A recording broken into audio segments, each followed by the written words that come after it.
Hey guys, what's going on? It's King Christo here, and today I'm bringing you pre-built PCs in Peril Part 6. I know it's been a while since I last uploaded. With the start of the school year, I've been pretty busy, but I'm hoping I can get back into the spin of things pretty quickly.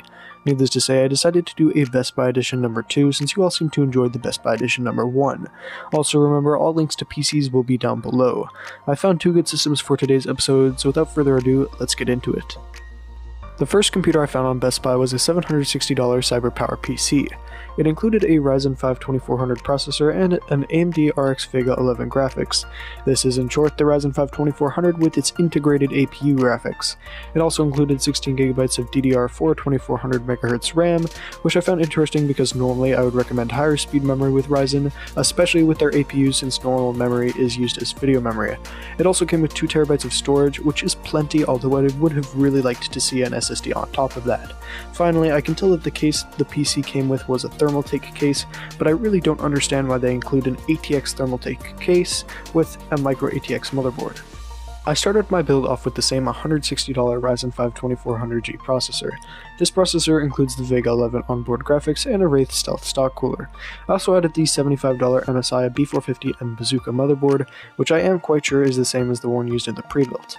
I added 16GB of G-Skill Fortis 2400MHz RAM costing $120, and a $60 2TB 7200 RPM hard drive by Seagate.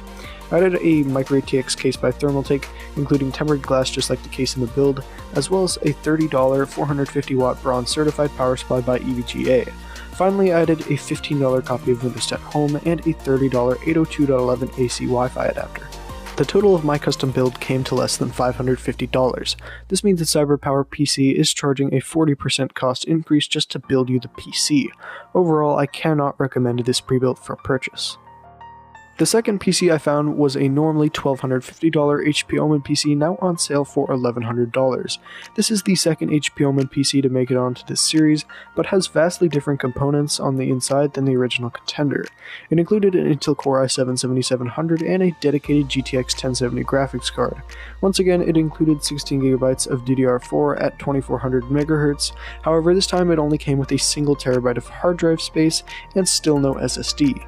Finally, it does come with Windows 10 Home and 802.11 AC Wi-Fi. In my custom build, I added the same Core i7-7700 processor for $280, which also includes a stock Intel heatsink. I proceeded to the graphics card, for which I found an EVGA 1070 for $380. For the motherboard, I chose the $60 ASRock H270M Pro 4. I included the same $120 16GB kit of RAM as I did in the last build. I added a $485 Western Digital Blue 1TB hard drive for storage, as well as the $40 Fractal Design Focus G for the case. Finally, I added the $60 Seasonic M12II 620W power supply, Windows 10 Home for $15 by SCD-Key, and a $30 802.11 AC Wi-Fi adapter. My custom build came to just under $1,050. If you could get this pre-built on sale for that $1,100 price point, I wouldn't say it's a bad buy. I'd only about 5% charge for assembly. However, if it's the normal price of $1,250, I would still recommend building your own. So those were the two builds I included for today's episode. I hope you all enjoyed and found this entertaining and maybe even learned a thing or two. Before I go, I want to remind everyone that the link to Christo Core, the official King Christo Discord server, will be linked down below. If you want to get in contact with me and the rest of the community, that's the best way to do it. Without further ado, this is King Christo signing out. Remember to comment, like, and even consider subscribing, and peace out.